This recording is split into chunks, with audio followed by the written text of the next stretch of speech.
Let's do another collection video, and this one is going to be for the Sega Genesis. And I'll say this right now, if I had to get rid of my entire collection and I could only keep one collection out of everything, it would be the Sega Genesis. Just because I have such fond memories of it and the games are just so much fun. Let's talk about how I got my Genesis because there's kind of an interesting story behind that. I was actually, I got it for Christmas in '91, and I was 11 at the time. I was really excited about getting a Genesis, and I kept bugging my parents to get me a Genesis for Christmas. They ended up going out Christmas shopping and leaving me behind. So, as a kid that I am, I go searching through their closet and try and find what they got me for Christmas. And I happened to find a Genesis box, and it was the one that came with Sonic the Hedgehog. And I gotta tell you, I was so excited when I first saw that box. And I was so excited I actually took it to my room and opened it. And I played the hell out of Sonic the Hedgehog while they were out. After about an hour or two, I realized I had to put this thing back in the box. And putting it back in the box is a lot harder than taking it out. So I did my best to put it back in the box, but my best did not fool my parents. They got home and realized that I had opened it up and was probably playing it, which I was. And Christmas being a few days down the road, they came up with this great idea to still give me the Genesis. Obviously, they bought it. But what they did instead was they actually took out the power cable, they took out the RF unit, they took the system, they took the controller, took the game out, and they wrapped them all separately. So by the time I got to it, the first thing I opened is a power supply. And I'm thinking, well, what the fuck's this? What the hell do I need this for? And, I'm a little confused. Obviously, I didn't even look at it to see, it said Sega on it. But I knew it was coming. So I just kept opening it. And then I, get an RF unit, get a controller, and then I said, okay, well, I have all this stuff. Where's the system? And my mom went to the back to her closet and brought out one more present for me. And it's the last one to open. And obviously, it was the system, and I was ecstatic. Ended up hooking it up and playing it the entire day. We had family over that day. You couldn't take me away from that TV because I was playing Sonic the Hedgehog. And, to this day, I can sit there and play Sonic the Hedgehog all day long. It just shows you how good the games were back then. That, over 20 years have passed. And I can still sit down and play Sonic the Hedgehog and have a ton of fun with it. So, anyways, that's how I got the Genesis. Come 94, 95, my parents and I moved to a new town, and I really wasn't into video games by that time. And unfortunately, what I did when I was a kid was I had a huge Genesis collection. And what I would do is I want to play something new. And what I'd do is I'd go to this game store and I'd take all my Genesis games I don't play anymore. And I said, okay, what can I get for these? And I'd pick up like Lethal Enforcers or Desert Strike or something like that. And the guy would say, okay, now we can do a straight trade, and it would always be two or three of my games for the one game that I wanted. So my Genesis collection quickly dwindled. And by the time I moved out of town and I moved to the town my parents, took me to, my Genesis collection was kind of a pathetic shell of what it used to be. And, at that time it was 94, 95. I was kind of getting to teenage years. Really wasn't interested in the Genesis anymore. And I was really stupid at the time. I ended up just giving it to my neighbor. And I remember I gave him the system complete in box, Batman Returns, and a few other, little games here and there.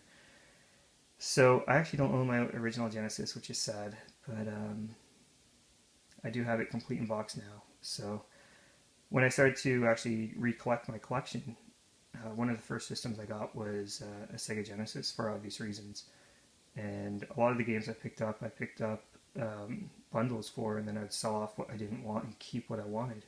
Nowadays, I find it's a little bit harder to do that. So I just find it's hard to collect these types of systems anymore. You know, you don't see a lot of Genesis lots out there that are under $100, and that's really a shame because I used to buy these for like $15 a piece, but you really don't even see them in thrift stores.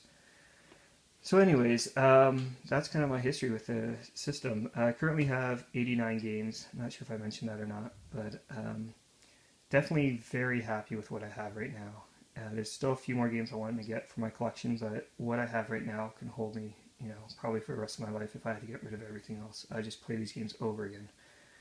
But anyways, let's get into it. Very first game here is the 6-pack, and this includes Golden Axe, Sonic the Hedgehog, Revenge of Shinobi, Columns, Super Hang-On, and Streets of Rage. All these games are amazing. Next up is a must-have for the Genesis, Aladdin. The Disney games on Super Nintendo and the Genesis were absolutely great. Now, not so much, but back then, every single one was a stellar game. Next up is Altered Beast. Arch Rivals, another game I used to play a lot of. I always just found it fun to, you know, run up to another basketball player and punch him in the face and steal the ball, take it back, and my buddies and I would always have a great time doing that. Next up is Batman Returns. Another great game. Again, as I mentioned before, I had this when I was a kid, gave it away. This game is actually drastically different than the one on the Super Nintendo. This is a side-scrolling platform, while Batman Returns on the Super Nintendo is a beat-em-up, kind of like Streets of Rage.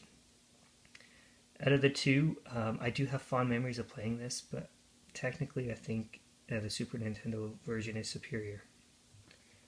Next up is Battletech, a game of armored combat.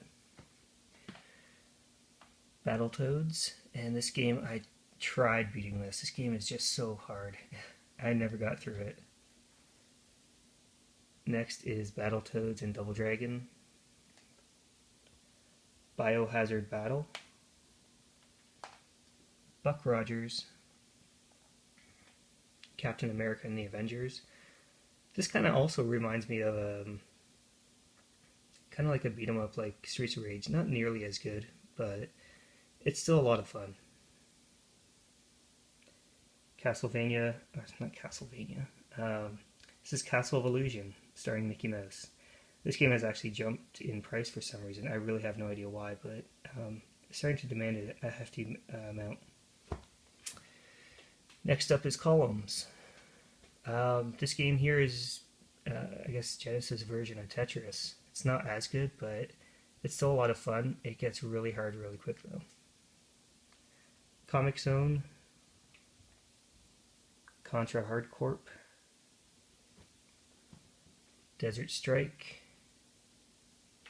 Earthworm Jim. Echo the Dolphin. Echo the Tides of Time. Eternal Champions. I've mentioned this before. I'm really not that big on fighters. I do prefer Mortal Kombat over Street Fighter, but Street Fighter is such a great game as well. Eternal Champions. I think this was just another way of getting another fighter out there. It's not nearly as good as either one of those other two games. Uncommon game, Exile. Gauntlet 4. Ghouls and Ghosts. Golden Axe 2. Green Dog, the Beach Surfer Dude. Never played this when I was a kid. I actually picked this up as an adult. And it's, judging by the cover, it doesn't look that good. But it's actually pretty fun. It's a platformer. And you're basically on a skateboard the entire time. It is a lot of fun, though. Highly recommend this one. I would still pick it up. Gunstar Heroes. I do have, I believe, 2 copies of this. Neither one are complete in box. Both are missing the manual. For every time I find them, for some reason, they're always missing the manual. Joe Montana Football 92. Insector X. Jungle Strike, the sequel to Desert Strike. Jurassic Park, another great game I had when I was a kid. Very challenging, but I remember when I was younger I'd get through this game pretty quickly. Can't do it now. Next up is Clax, another kind of fun puzzle game. Lightning Force. This is actually a Thunder Force 4. So if you like the Thunder Force series, pick up Lightning Force. Madden 97, again another Mario and Andretti Racing. Can't get that one out for some reason. I remember renting this and having a blast with it. It's a pretty basic racer, but for some reason, at the time when I rented this, I never played anything like it.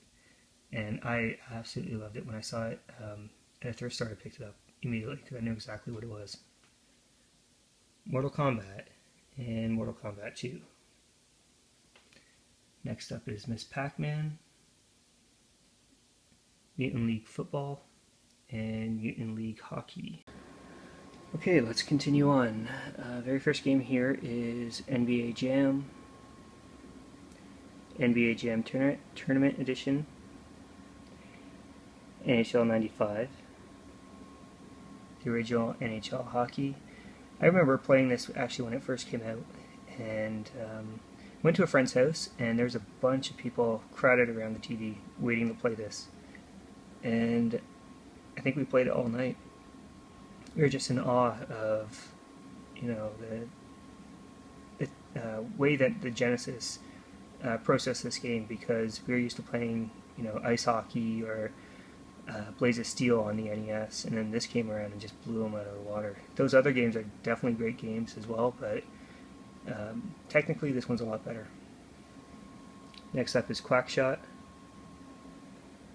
Road Rash 2,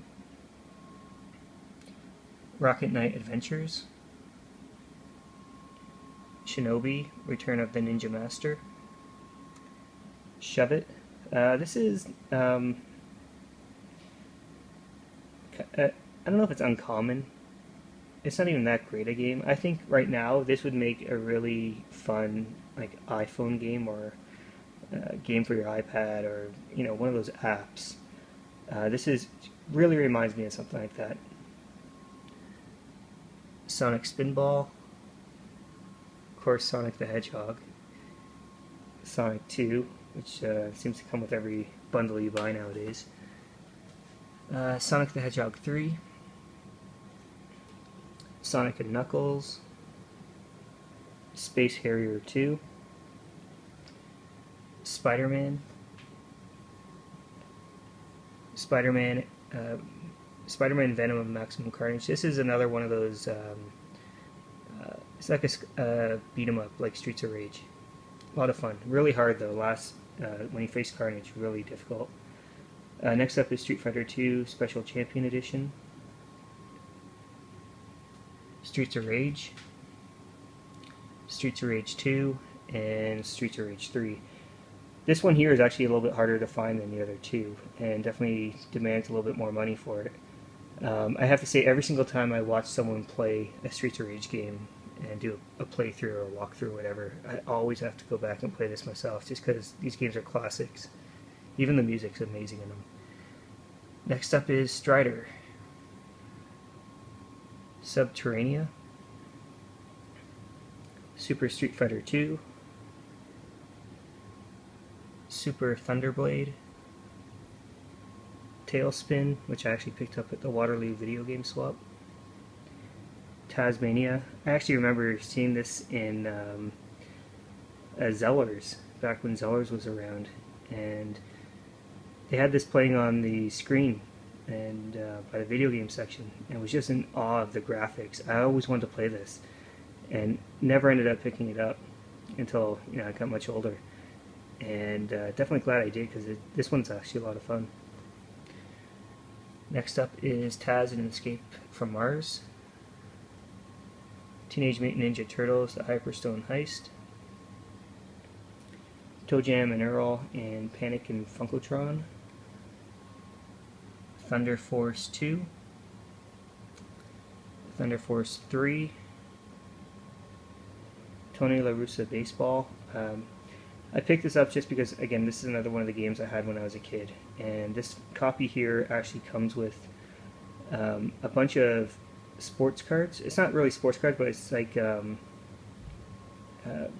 batting schedules. So basically tells you the lineups and all the substitute players, all the pitchers, and their averages and how good they are and all that. So really technical, but not really the greatest game. Next up is Triple Play 96. Ren and Stimpy show featuring the Ren and Stimpy show present Stimpy's invention. Kind of a fun puzzle platform. This is just a platformer. I'm having a hard time with this one for some reason. It's okay. I didn't really think much of it. Ren and Stimpy at that time was huge, and obviously they had to make a game off it. A lot of, I don't know, maybe I've grown out of it. A lot of fart jokes and, stuff like that. So, not really my thing nowadays. Next up is Urban Strike, the sequel to Jungle Strike. World of Illusion, starring Mickey Mouse and Donald Duck. Another baseball game I had when I was a kid is World Series Baseball. This is probably the best one to have, in my opinion. This one is excellent. Next up is WWF Raw. I do have a few more games. I don't want to load up the table for this, but I do have WWF Royal Rumble, which is the game I played the most when I was a kid, probably. Other than the Sonic and maybe Streets of Rage, this was like the third most played game I had in my collection. Next up is WWF Super WrestleMania. Another game I played a lot of as a kid is X-Men, and I know there's X-Men 2, and I actually do have X-Men 2, so I'll put that out here as well. Out of the two, I still prefer the original, just because of nostalgia reasons. X-Men 2 definitely is the technically better game out of the two, but just because I have such fond memories of the original X-Men, I prefer that one. Moving on to some loose games. I have Kid Chameleon, Landstalker, Shining Force 2, which I got off A. Crosby 1099, and finally Super Hang On.